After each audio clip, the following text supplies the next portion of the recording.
German entrepreneur Emil Molt helped found a cigarette factory in 1906, named after John Astor, the first German-American multimillionaire. The Waldorf Astoria cigarette factory employed around 1,000 people. Molt, realizing that the children of the factory workers were in need of an education, asked Rudolf Steiner to help design and establish a school. This school would give rise to what we now know as Waldorf Education. Anthroposophy is a philosophical idea and movement that was founded by Austrian philosopher Rudolf Steiner in the early 20th century. Steiner would use anthroposophy as the backbone of the Waldorf school he was creating. Anthroposophy comes from Latin root words meaning human wisdom. Ultimately, the metaphysical claims of anthroposophy are that of the idealist. Reality is more than what is perceivable through what we ordinarily refer to as sense perception. There is a higher, more spiritual authenticity to the world. It cannot be merely grasped by our physical senses. Steiner was influenced heavily by Goethe's ideas concerning natural science, that there is more to observation than simple perception, and we must understand our universe as a being that connects the objective world with the subject of ourselves. There is a fundamental spiritual connection between the world and the one who experiences it. Human beings are more than animals, brains, or a body. According to Steiner, there are three parts to man: spirit, body, and soul. The spirit is our individuality. This individuality is born into our body, our shell. As time passes, the individual becomes more and more himself or herself. Spirits are also eternal. They may progress and evolve. Our spirit is the part of us Steiner believed carried from one life to another through reincarnation. Our soul is the collection of our feelings and understandings. Steiner believed that we are connected to the world around us. As our soul evolves, the universe evolves. To seek the truth is to discover the world and to discover oneself. Steiner refuted Kant by saying that there are no limits to human knowledge. We should not just examine the world empirically, but also through our innermost being. Steiner believed that our ability to understand was just a higher and more spiritual way to sense. This mystical idea does not replace our objective empirical awareness of the world, but complements it. We can know mathematics and hard sciences behind phenomena, but we can also discover the world through beauty, art, nature, and ultimately the way that the world is connected to our innermost self. And this is the basic idea behind the Waldorf theory of education. There are presently an approximated 1,000 Waldorf schools worldwide, existing in over 60 countries. There are universities that embrace anthroposophical education, including Steiner College and Waldorf College. There exist around 150 Waldorf schools just in North America. Waldorf education focuses a great deal on art and the concept of beauty. Beauty stems directly from nature, from the settings as a class takes a field trip walking through the woods to the pine wood toys played with by young children at the Waldorf school. Waldorf schools are spiritual but not religious. This means that Waldorf education does not adhere to the strict dogmatic principles of any one particular religion. Waldorf pulls ideas and practices from several religions. Children light candles, recite prayers, and learn about reincarnation. Steiner himself believed that drawing from different religious practices would help teachers to cultivate the moral imagination needed to make morally healthy students. It is not surprising that there is a sense of spirituality in Waldorf education, since anthroposophy posits that man is a spiritual being. If these schools are spiritual but not religious, then what are the ethical foundations of Waldorf education? One of the principal objectives of Waldorf schools is to foster a sense of social responsibility in their students. In fact, this is part of the value or mission statements of many Waldorf schools internationally. Since anthroposophy teaches us that we are all spiritually connected, that our fourth self manifests beyond our individual person, we are responsible for others around us and the world we live in. The best way to cultivate people into being socially responsible adults is through education. Advocates of Waldorf or Steiner education believe that this must be done by teaching children to operate at higher levels of consciousness, because it is often believed that ignorance of the higher natural forces can cause both personal and social problems. Rudolf Steiner believes that there was more to reality than our physical world. There are non-physical, non-empirical, more spiritual aspects to existence, much like those of Plato's forms. In other words, we cannot truly understand reality through our normal senses alone. As Steiner said himself, there slumbers in every human being faculties by means of which he can acquire for himself a knowledge of higher worlds. The major idea behind Waldorf education is to guide students to this knowledge of higher worlds and deeper understanding known as supersensory perception. Steiner believed that there are differing levels to what make us us. We have physical bodies, the shell that helps contain what are referred to as our etheric and astral bodies. Our etheric bodies link our physical body to our astral body. Our astral body is the part of us that is able to know about the world beyond physical sensation. It has evolved through educational practices and experiences. Our etheric body is what Steiner believed connects consciousness and our ability to know from our higher self to our physical body and vice versa. Finally, there is a fourth self, the ego or I body. This body is the realm of consciousness where our supersensory perception is fully triggered and is said to transcend the individual. This is what connects us to the evolving world around us. These metaphysical and epistemological ideas may seem odd to some, but let us remember that the belief that reality can exist beyond our physical world is not so out of the ordinary. Some of the more eccentric beliefs of Rudolf Steiner's, such as Lucifer incarnating in human form, or the existence of gnomes or the city of Atlantis, are not taught as part of Waldorf curriculum. What teachings of Steiner's have carried through into Waldorf education are his beliefs that human beings are more than merely a body, that knowledge and truth extend beyond our physical world, and that the duty of education is to awaken our supersensory abilities through a theory that focuses on several different stages of life. The task of education is to awaken the mind of the child and to create a sincere love for learning. Steiner believed that by forming certain abilities, people were capable of knowing and understanding the hidden world that lies beyond our senses. This is one of the goals of Waldorf education. To get children to form these abilities, they must be internally motivated to learn. Teachers want to stir a passion within the student, so external forces such as competitive testing are frowned upon. Instead, Waldorf education uses nature and art to develop social-emotional learning skills in the child. Some of the programs a public school might see as extras or electives, such as visual arts, performing arts, and music programs, are key subjects at a Waldorf school. Students are connected to nature and the world around them through activities like gardening and nature hikes. Waldorf does not shy away from academics, but academics are often approached through the arts, and the general curriculum in a Waldorf school is very broad. In Waldorf schools, teachers use an approach to learning known as spiral curriculum. Spiral curriculum is when certain subjects are retaught, usually many times over, but where each new interaction with the material offers new insights and a chance at a deeper understanding for the students. Subjects expand, they become wider with new information, and become deeper as students learn to connect more with the topic and learn to examine the subject beyond our sensory understanding. Waldorf schools often refer to educating the whole child, head, heart, and hands. What does this mean? Well, Waldorf education believes in teaching through three mediums: physical movement, emotions, and thought, including rationalizing, critical thinking, and extrasensory perception. These avenues of instruction coincide with the different age groups of students. The reason Waldorf education differentiates between age groups is because anthroposophy posits that at different developmental ages, children respond to their environment in different ways. It is important not to push a child beyond the stage in which they currently best learn. Eurythmy is a part of the curriculum at every Waldorf school. Eurythmy is a unique performance art that combines dance and music with speech that is expressed through body movements. It is often referred to as visible speech or visible song. Eurythmy reinforces coordination, listening skills, and spatial awareness. Early childhood in this context can be thought of as kids in preschool and kindergarten, usually ages 3 to 6. At this age, children are just beginning to really interact with their environment.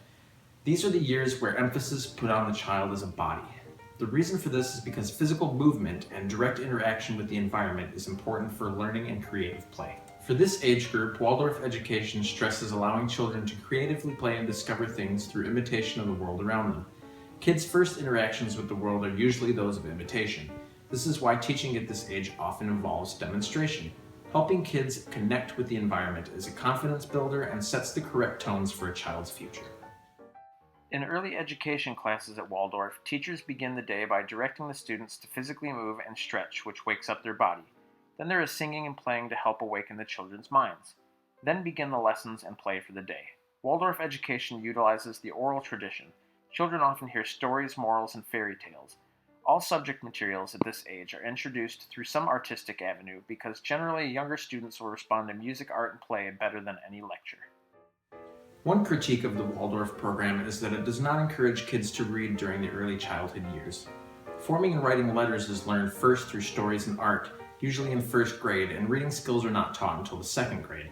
The major reason for the delay in reading education is because at Waldorf, early childhood education focuses on the health of the child's body and mind and is less focused on academic achievement. Reading comprehension in older children at Waldorf seems to be as proficient, if not improved, over their peers that have attended public school, so delays in reading do not seem to affect abilities to read later in life. Middle childhood education takes place in the 1st through 8th grade with children 6 or 7 through adolescence. Anthroposophists believe that children begin to interact with their environment in a new and more conscious way at this stage of development. They are ready to rediscover the world through vivid imagination. Spiral curriculum is utilized as children learn subjects generally in 4-week blocks, and these subjects are revisited several times. Morning lessons immerse students in academia through artistic means such as music, drawing, painting, and putting on plays. In grade school, students craft their own lesson books, which are used for note-taking, drawings, and written observations that come from morning block lessons. Giving the students a role in keeping and creating their own way of understanding the materials teaches them to be independent and self-reliant. Morning block lessons for the 1st through 3rd grade include Introduction to the Alphabet, Writing, Reading, Poetry, and Introduction to Numbers, learning addition, subtraction, multiplication, and division, as well as gardening. For the middle grades, 4 through 6, morning blocks go back over all of these basics, but also include learning about ancient civilizations, working with fractions and percentages, as well as geometry, geography, comparative zoology. In 7th and 8th grade, medieval and Renaissance history, American history, more in-depth physics, chemistry, astronomy, and physiology are added to the curriculum. After the morning lessons, students usually go outside for recess or an outdoor field trip into nature for exercise and to provide time for the students to form social relationships. When outdoor time comes to an end, the students reconvene their studies in what is often referred to as special subjects. These subjects can change according to the child's grade. Special subjects include knitting, sewing, and weaving, woodworking, singing, playing musical instruments, learning foreign languages, including Spanish, French, Japanese, and German, creating art from painting, drawing, and sculpting, and gymnastics or eurythmy. There is an emphasis in middle childhood, especially the earlier years of middle childhood, to allow children to dwell in ideas rather than just fill their minds with predetermined facts. Recall that a major purpose of education at Waldorf is to stimulate the child's mind to reach higher levels of consciousness. It is thought that if a child learns to embrace the material from internal motivations rather than external facts, he or she will learn to transcend the senses of this world and be able to learn to focus on more abstract ideas. This is why children in Waldorf schools do not use textbooks but personalized lesson books until they reach 6th grade. J. Kane, in the journal article A Waldorf Perspective, says, "Man is not in a position to judge until he has collected his inner life material for judgment and comparison." This brings us to our next phase of educational development, where children are now encouraged to think critically: adolescence. Adolescents are at a stage in their life where they are ready to see the world through a philosophical lens. In high school, students are expected to refine their critical thinking skills, their ability to reason and dialogue, and their ability to judge and draw conclusions from given information. Kids go from being just doers to thinkers. Students are now encouraged to engage in the scientific process, learn the logic behind mathematical theory, learn about politics and ethics, and to take a critical look at history. Children at this age no longer need to be shielded from outside influences. They have, during early and middle childhood, developed a strong sense of self and have the physical, emotional, and spiritual strength to be able to approach critical evaluation with a solid foundation. They still are encouraged to participate in physical, emotional, and social learning, though. Physical education is reflected in field trips, for example, that include hiking, rock climbing, and extreme rope courses. High school students often work on collaborative group projects, organize school events, and are encouraged to join and support humanitarian advocacy groups. There is certainly a push for students at this age to become involved in matters of social justice. Teachers at Waldorf have to go through training to learn about Waldorf education and anthroposophy. They need to be well acquainted with the teachings, philosophies, curriculum, metaphysics, and epistemology that make up Waldorf education. They need to understand the different stages of childhood and how the subject material and methods should reflect these different stages. They must understand their role as an instructor. Teachers must concentrate on themselves and their wholeness to be an effective role model. As Steiner says, "You will not be good teachers if you focus only on what you do and not upon who you are." During these years, teachers are also to examine children closely in their schoolwork and play. Teachers are responsible for setting up environments and guiding students through experiences that will help them to become emotionally and physically stable people. Teachers and parents alike are responsible for nurturing the child before they become exposed to outside economic, political, and social influences. Teachers in early and middle childhood education are cohort teachers. This means that the same teacher stays with their students through elementary and middle school. This supports a long-term relationship between teacher and student. The reason this style is embraced at Waldorf is that it allows for a teacher to have a deep understanding of each individual student and their needs. Students themselves have certain responsibilities in Waldorf education, responsibilities that should be encouraged by teacher and family members alike. Children are responsible for their own lesson books and avoiding television and other forms of electronic media and entertainment. The reason for this is the same reason why kids do not use textbooks until 6th grade. They need to be physically, emotionally, and spiritually fit before they are exposed to the almost constant influence of external forces. The role of the student is to follow the curriculum that has been carefully thought out to reflect the philosophy of anthroposophy, so that they can grow to be stable and thoughtful citizens of the world. Waldorf education may not be for everyone. Perhaps there are discrepancies in what a parent believes and what the school teaches. That being said, Waldorf has a carefully designed curriculum that is aimed at the individual child, their education, their health, and their well-being. Think that all schools could take a lesson from the amount of care and thought put into a philosophy of education that focuses so much on creating a well-rounded, stable human being that can approach the world with a rational and critical eye.